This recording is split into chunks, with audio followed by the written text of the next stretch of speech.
Hey guys, this is Sean McGarry coming to you live from Cincinnati, Ohio, home of the Music Salon where great things happen. And today I'm actually at the Music Salon. I'm usually at my home studio, and today is a very special occasion. If you notice, I'm not alone. I have an incredible guest with me today. Please introduce yourself, sir. I'm Noah Wotherspoon, and it's an honor to be here with you, brother. Yeah, Thanks man. for having me. So, a lot to talk about. Noah's here to help me out today. He's going to actually give me a little lesson, give us a lesson, help us get better at the blues. Noah's one of the best blues players around. Plays all over the world. He's done all kinds of stuff. We'll talk about that later, but he's a great blues player, and I wanted to get him here today at the Music Salon. So this is my actual studio where I do all my lessons and stuff. So we thought we'd come in here today and do kind of a special thing. But man, what an honor, my friend, to have you here. It's an honor and a pleasure, brother. Thank you so much. We'll jump into this in here in a second. But you know, another thing I want to talk about real quick as we are working on a instructional course here, a blues course that I'll be selling here. We'll have more information coming up later. We're going to do a series, I believe, of videos, right? I'm excited. Yeah. I'm looking So forward to this. he is a scholar of blues, man, and you'll find this out in our brief little introduction today. But is there anything you want to know about blues? Check him out. Check him out on YouTube, all over his music. We'll get to that later. But man, let's talk about blues guitar. Yeah, man. You know, it's one of the things that everybody loves to play. It's obviously the foundation of rock and roll, of what we do, right? It's home. It's home. And there's guys like yourself that, you know, like you did a workshop for me a few months ago here. Yeah, and, I was blown away. I've been a fan of yours for a long time, just from YouTube and stuff. And then watching you like live, your knowledge of it, like you were a scholar of. There was stuff that was just blowing my mind, you know. And I think to really be good, to really play like you and like a lot of the greats, you have to like immerse yourself in the blues. But there's guys like me that still love it and appreciate it, and you know, just want to get better at it. And I'm hoping you can help us out today, man. I'd love to, man. I was lucky growing up in Dayton, Ohio, with so many home of the funk. Ohio players and all that great stuff. And, exactly. A lot of great blues players that were gracious and generous with their time. And when I was 13, 14, hearing about T-Bone Walker and Hubert Sumlin. And, I was really fortunate to get it sort of going on at an early age. So. Well, you got it going on now. So, man, let's jump right into it because, we'll have plenty of time to talk about this other stuff in some future episodes here. But, I think one thing that a lot of people struggle with, including myself, is just playing like a blues by yourself. We were talking about this earlier before the cameras were rolling, like, what's some advice? Like, let's say we're playing like a blues in E. That's like, obviously a favorite key to play in. So, like, could you just give me an example? Like, if you're by yourself, because you do a lot of solo stuff here around town, maybe just like something you would play, absolutely, like a blues just jam, just by yourself. Yeah, when I'm playing by myself, playing blues by myself, I would lean more towards like a country blues feel. You know, since those guys most of the time and girls were relatively playing acoustic guitars and more of a finger style country blues feel. And with all due respect, I know you like a lot of stuff you'll have open tuning and acoustic stuff. Let's just say in this case, obviously electric setting. Yeah, sure. Well, I'd probably resort to sort of what I would do with a band with some embellishments here and there. Okay. If you want to do like kind of a somewhere between a country blues and Chicago feel,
Dude, that was nails. Oh, right on, man. That was freaking great. Yeah. Okay, so now that was obviously next level.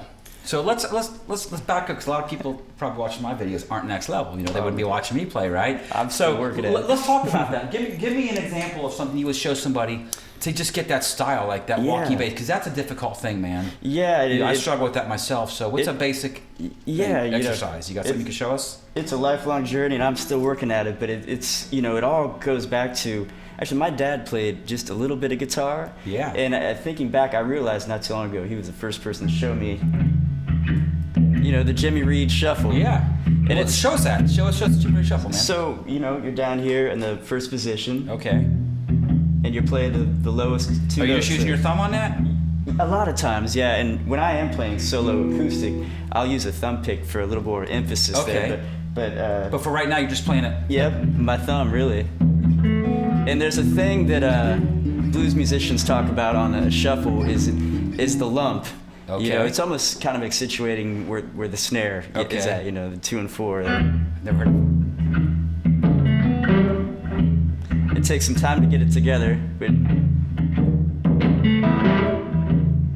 So, and then you do little fills with your other fingers, right? Yeah, and that goes back to studying people like Jimmy Rogers that played with Muddy Waters. He would do those little embellishments, which are really just riffs based off an E chord. Okay. So, back to the basics would be like,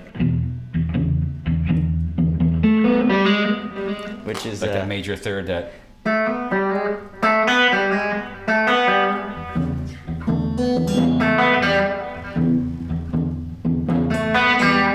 Okay, yeah.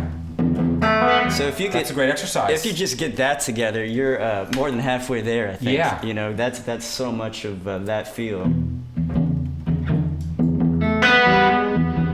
And it doesn't matter what fingers you're really using, whatever it takes to get there. Sure, that sound, yeah. I use a lot of first finger and second finger. But like you said, that lump, that sound, man, that's.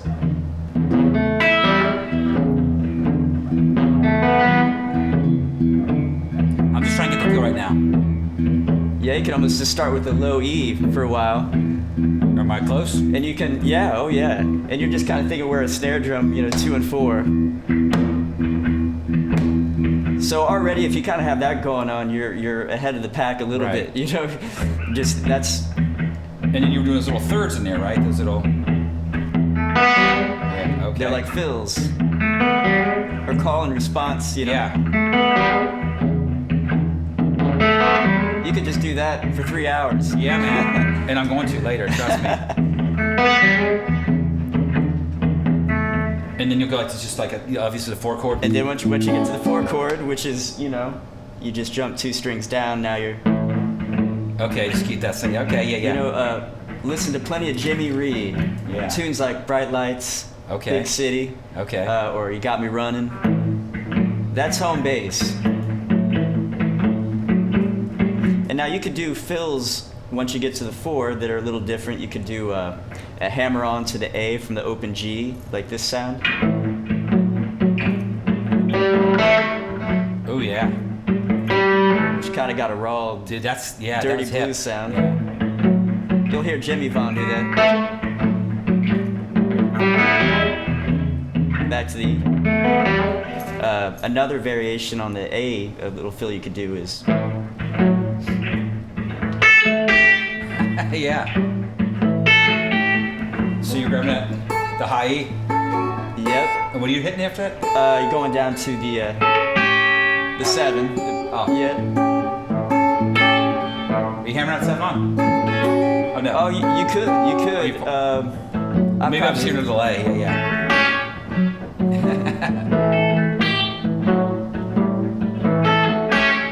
Yeah, man. That's hip. Now we get into something though. There's the Jimmy Reed way to play the 5, which they call the lazy 5, and it sounds a little dissonant, without a band and sort of out of context. Yeah. But Jimmy Reed, he wouldn't bother doing this. He would play an open A, which seems kind of musically, the musical community might be suspicious of this, but it actually sounds like this. And if you listen to like the Fabulous Thunderbirds, Jimmy Vaughn, a lot of times when he goes to the 5 with the band, he's hitting this, and it's a little wacky sounding at first sight, call it the Lazy Five. Oh, wow. So he actually uses that. Yeah, it's kind of dissonant. Wow. That's cool. A more traditional, let's say, conventional way would be to go to a B7. Sure. You know, which if you don't know, B7.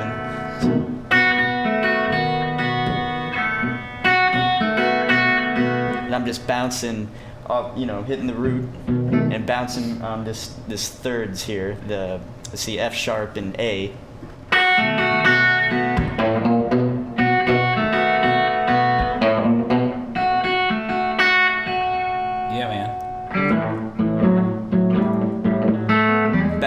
Back home, yeah.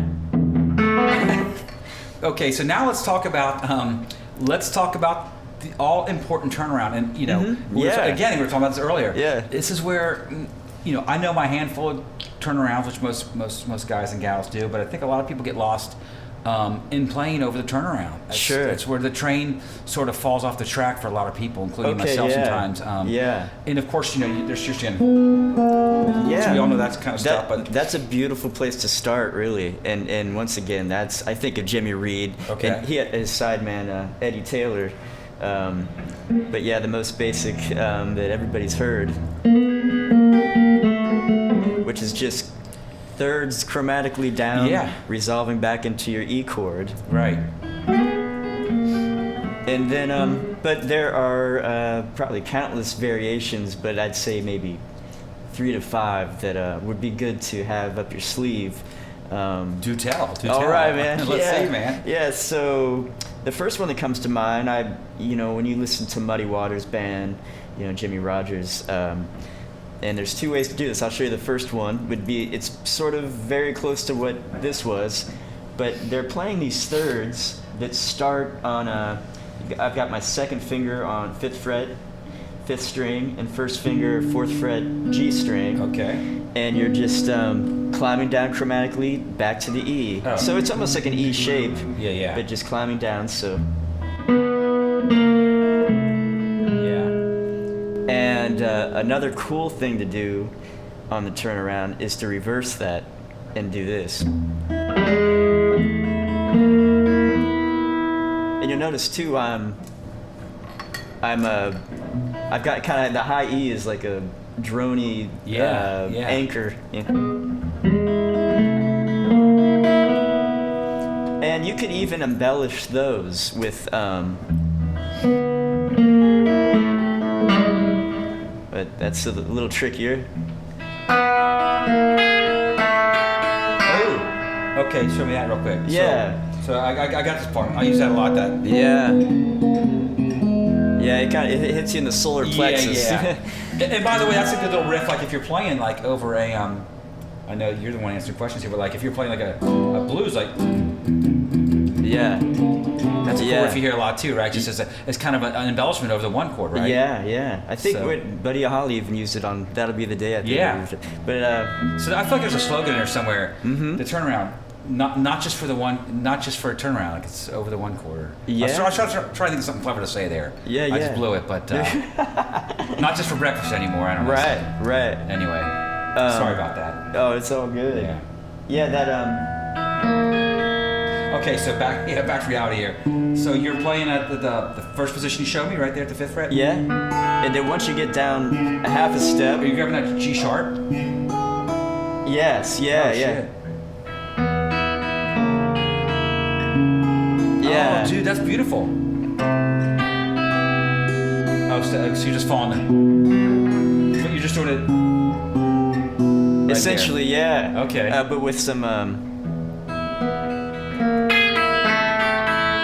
That's hip. That's cool. Yeah. And I don't want to get off track here, but it's related. And this is kind of gonna flip your brain for a minute. But if we were in B, and this was our 1 chord. Okay. You can do a turnaround in a B-style blues like that. There's a great old bluesman, Jimmy Lee Robinson, that would do this, and I just found this out. But you would have your open B as a drone, and you would start here at 2nd finger, 5th fret, low E. So you're playing that triad. You're a set of strings lower now. Okay, gotcha. But check this out. So if you're in a B blues.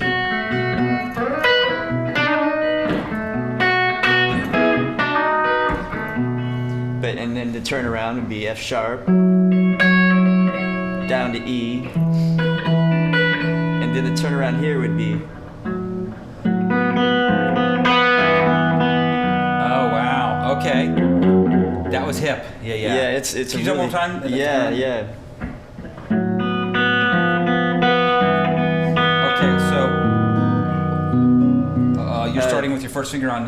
Starting second finger, 5th fret, low E. Right. Same thing we're doing, right? Yeah. What am I missing here, bud? Letting your B string ring. So almost using it like on a sitar would have a sympathetic. Oh, okay. Okay. Oh wow, that's hip. Yeah. That's a cool sound, man. It's so heavy sounding. I've heard that before, but I never knew how that was done. That's cool, man. So, but we'll flip back to E, being an E, that perspective. Yeah. And so these two, you'll hear a lot in like Muddy Waters, like his backing guitar player. He had many great ones, but I love the sound of that walking up. So in context, here's the turnaround.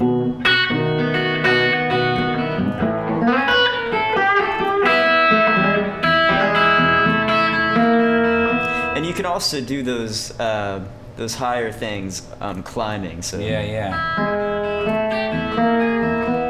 That was actually, cool, man. I'm not sure how much. I might be wrong about that, but it's just kind of a dramatic sound. Oh, here's a stupid question. Like, do you ever just use like your bass, Oh, yeah. Do you ever use just the real basic stuff, or?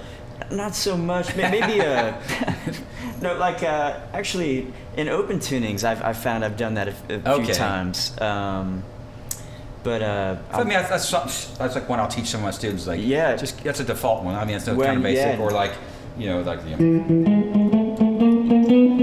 stuff like that. Actually, there's a Stevie Ray Vaughan tune, "Tell Me," where he's doing something like that. It's, actually, I don't want to even attempt it, but yeah, it climbs up just the chromatic notes like that. Okay, let me stop you real quick. So we were talking about, again, this all stuff earlier off camera, I love Stevie, but I never delved too much into his world because I didn't want to.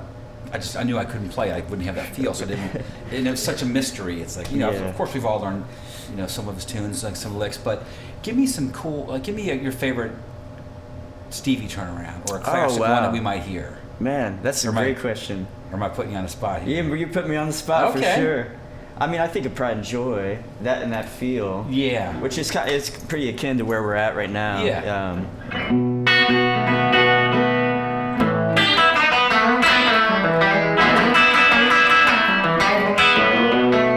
Okay, so that kind of thing. Yeah. Yeah, so it's kind of where we just were with a little bit more, pick. Yeah.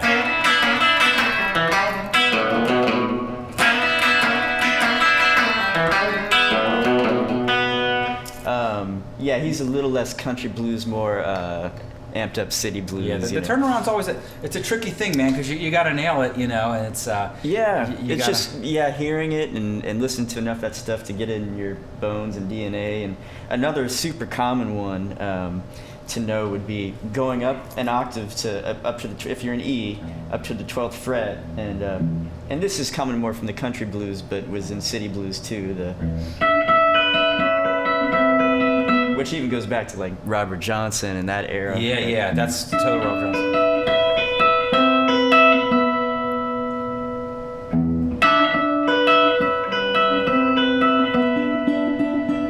That kind of thing? Yes, yeah. Okay. And I have like my pinky on the high E, third finger, B string. Oh, you're hitting the B? Yeah. Okay. Yeah. And there's kind of you're doing that, yeah. Kind of bouncing with my second finger. Yeah. And so you're doing a lot of the hybrid picking for that kind of stuff. Obviously, if you're playing the three notes, you have to, right? Yeah. There's also a variation of that that I heard from listening to Robert Lockwood, who was Robert Johnson's one guitar student. You know, his mom was seeing Robert, and so Lockwood got lessons. It's getting juicy in here. Yeah. so the variation is he winds up down at the third. Instead of going down chromatic, he does. Oh. Which it's so colorful.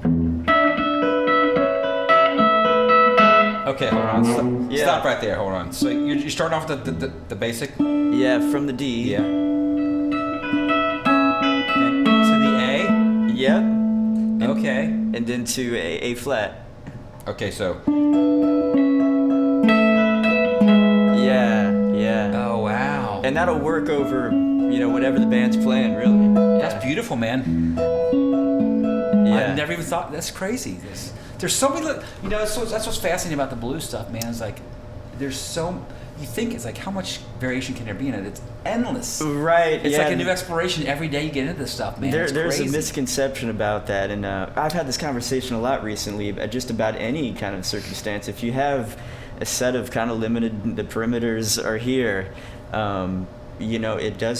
it frees up a lot of creativity somehow. Yeah. So it's an interesting thing when there's less variables to really mess with. I want to show one more. Yeah, please in do. this bag.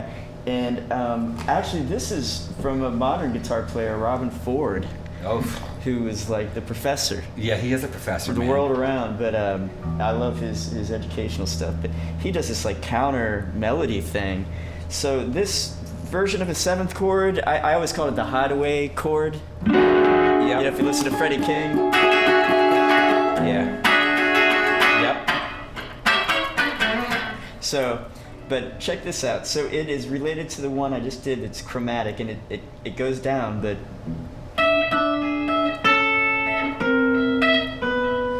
it's a really cool sound.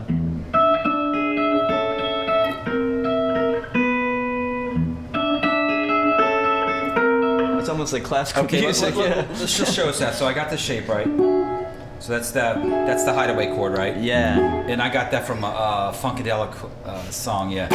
It's a great funk chord. It's great for the funk stuff. It's totally a great wherever funk it came from, I like that chord. I don't even know what it is. Like, is it like an E9? You said it's a 7? It could be. Maybe somebody out there could help us. Yeah, what is it? It's a funky chord, right? The hideaway funk chord. Okay, so I got that part. Now talk to me like you're talking to a 5-year-old here. Let's go slow here. Sure. So the next part would be. What am I listening? So you'll be the whole process. The lower string will be going down chromatically. Oh, so the D string's going down, and the B string will be climbing up chromatically. Okay. With each note. So. Are you going to an A minor shape here? It's like a. What am I missing, dude? See, there it is. I think that's it. Yeah. Are you playing these notes? But you would mute your G string. Oh, okay. Yeah. Okay, my bad. Yeah. So you got I'm lost. That and then. Yeah. Okay, gotcha. Yeah. Yep.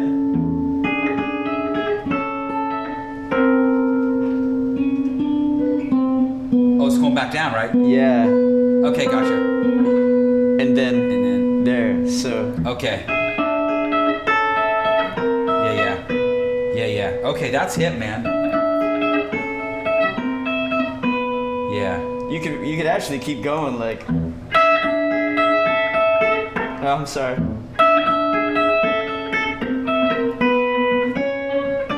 Back to the one. Yeah, that's cool, man. I'll show you one that I came up with one night, maybe third set at a solo gig. Okay. When you're just freed up and reaching for things. Was I kept climbing with those lower thirds. So.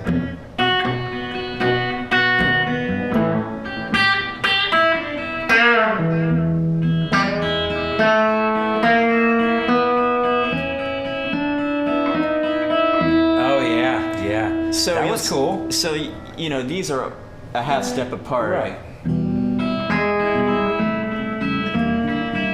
And then jump up a whole step. And then you're looking like this. Okay. Where your two notes are a whole step apart. Yep. They're still thirds, I think. Yeah. And then resolving into your E. That's interesting. Yeah. Yeah. It's cool, man. There's just so many ways you can expand upon this stuff. I didn't even think about that. It keeps going. Man. Yeah. So that's a big help, man. I think just getting a few turnarounds. Well, that's a lot of turnarounds there. Yeah, that's probably plenty. Yeah, we could go on about. I mean, we could make this 5 hours. So I don't want to get too crazy because I plan on doing a bunch of these with you, and then beautiful. Yeah, and then we're going to work on your course, which we've been. Oh yeah. We want to give that away either. But I want to talk a little bit now. Let's change gears a little bit. Cool. I want to talk about, like, we were jamming earlier, just like on a one-chord vamp. Yeah. So maybe we could play a little something again for the guys and gals out there. And let's stay in the working man's key, the people's key, E, right? People's key. The people's Public key. E. And, one thing I really like is just, like, how to be creative over just the one chord. Yeah. Because, again, we've all got our bag of licks and stuff, but it's... the bag can run empty sometimes. It sure can, yeah. And it's hard. Like, sometimes it's hard to find an inspiration. Do you have, obviously everybody's got their stock licks. It's a dumb question, but do you have things like if you're, not feeling it in a certain, like, do you have just things you can rely on, like certain licks or just tricks? I mean, there is sort of... I of... don't know if I asked that the best way, but you know what I'm saying. There's, over the years, studying different blues musicians and, learning their signature riffs. Okay, signature riffs. It's where to start. And, a lot of times, and I think a lot of my friends do this too, it's like you're kind of trying to channel one person or the other. Like, okay, I'm thinking about Albert Collins right now. Okay. And I'm going to try to, what would he do in this situation? Yeah, man. And if, and it's going to come out sounding like you most of the time, but that's a place to draw from. I hear a lot of people talk about that. I was watching the Kenny Wayne Shepherd interview, which I'm a huge fan. He's great. And Noah, another Noah is a buddy of mine who's the singer in that band. But it's awesome. Kenny did like a little guitar lesson thing for Guitar Magazine or something, and he was talking about, like, he always kind of the same question I asked you, but he was like mentioned like Albert King licks. He's like, I always start with Albert. He's like, I was kind of my go-to for inspiration.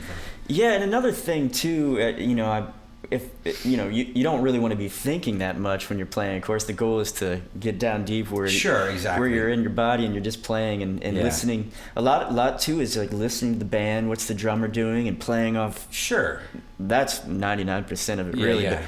But, also, kind of starting maybe in a lower register and leaving a lot of space, especially when you're just kind of getting things going, so you sort of have somewhere to go. And I traditionally sort of start low, like first position, and kind of find my way up the neck.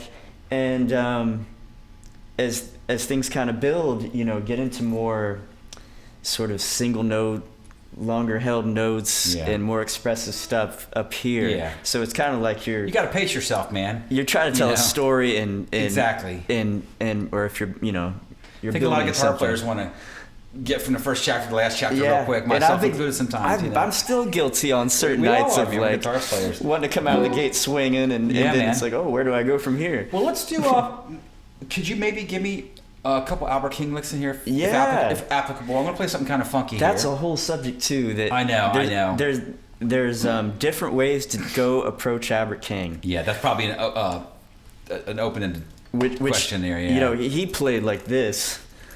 And so there's that too. We're already in unknown territory, and his tuning is still debated. Nobody even knows where. I know, isn't that crazy? So Stevie Ray Vaughan is, probably the greatest Albert King interpreter. Yeah. There's a few great ones, Chris Kane too, but Stevie would, kind of bare knuckle it right here.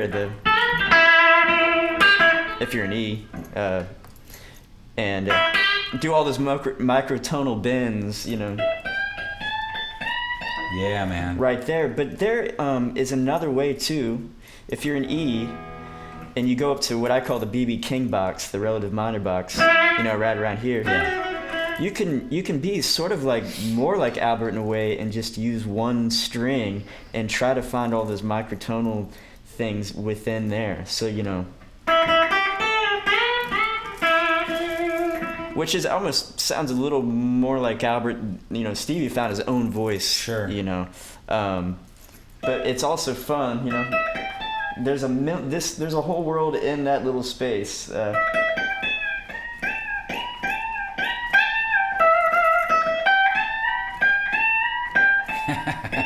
Now, do you always use your finger for that, or do you ever use a pick for that? In the last few years, I've gone more to fingers. You know, because it seems like it gets a smoother sound, smoother, less abrasive. Man, that's yeah. Yeah. Get into Albert King stuff. That'd be fun, man. Maybe we should do that whole different video. All right, so let's move on. So I'm just gonna stay on a 1 chord. Okay. I think maybe I don't know. Maybe we'll get it around. So I'm gonna play the E again. Do you want me to just try to channel Albert King stuff, or sure, mess let's do around? that. Okay. And give some of your own stuff. Okay. So that's a good question.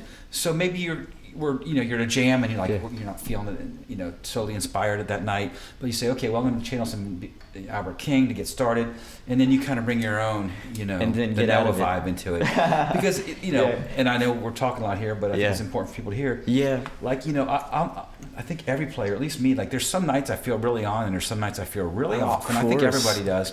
Of course, and that's a whole. Those are hard nights, man, when you don't feel any inspiration and you feel like you're not bringing it. And you got to find that inspiration. So it's like, where do you find that sometimes? I could talk for a few hours about that subject. Yeah. Because it's a spiritual thing. Yeah. And what went on that day, and that's a whole other subject, really. Yeah. Well, we'll save that, but so we'll kind of use that as an example. Like you're just trying to find some inspiration here, and cool, man. So here we go. That's I've done enough talking. So something kind of funky here. Let's maybe.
Okay, so that was some seriously funky shit, man. Right back at you. Let's just give us a couple of those licks you were doing, man. Okay, yeah. Just something, man. Something. So yeah, when I was thinking like Albert, I was, it was a little bit easier to do those bends way up here.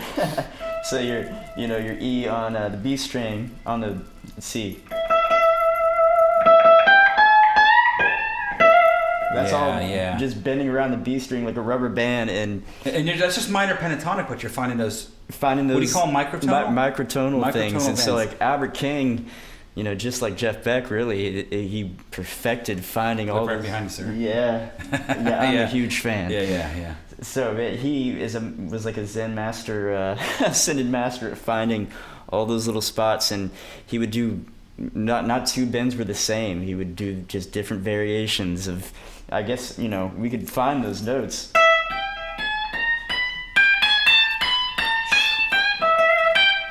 That's more of a Stevie way,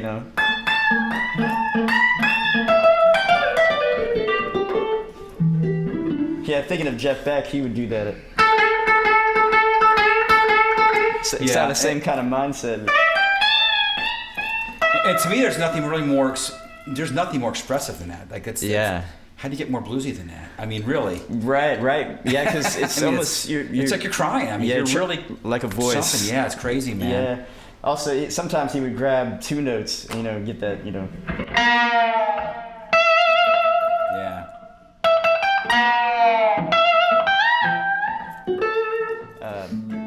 If you're an A.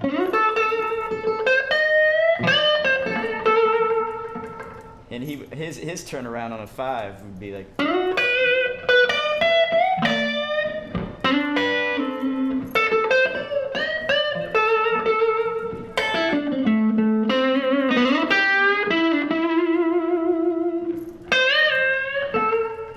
He would start out a lot of slow blues solos with that.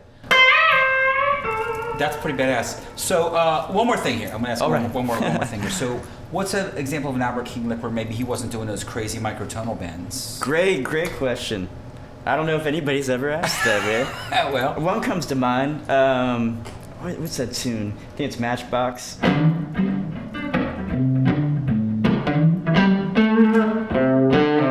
I would hear him. He would slide up to the high octave there on an A, if it was an A. He might be in G, but he would do this. So if you get this bass line going.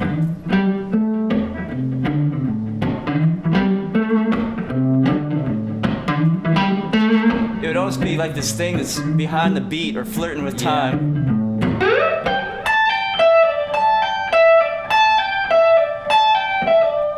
Nice little repeating riff, yeah. But honestly, man, Albert's like bending all the time. And he would do a lot of kind of resolving, like if you're in A, like a. Yeah.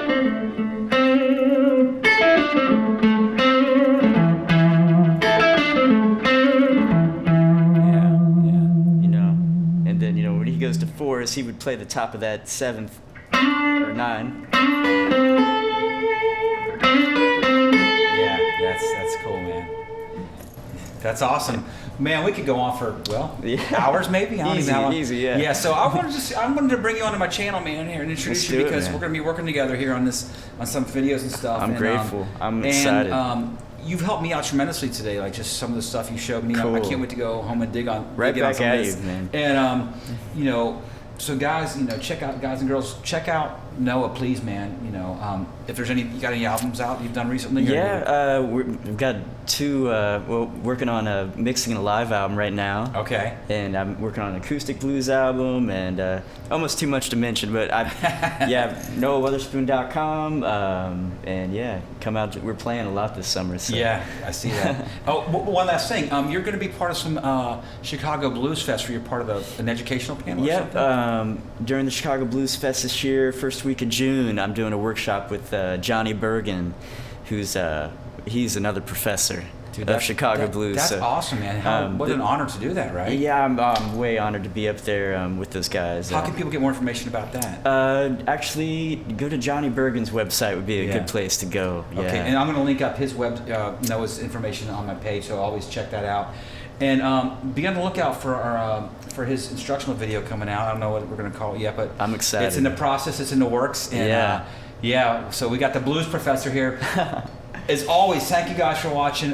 Please hit that like and subscribe button. And man, Noah. Pleasure, my friend. Yeah, thank you. Thank you. We'll do this again real soon. Can't wait. All right, guys. Thanks.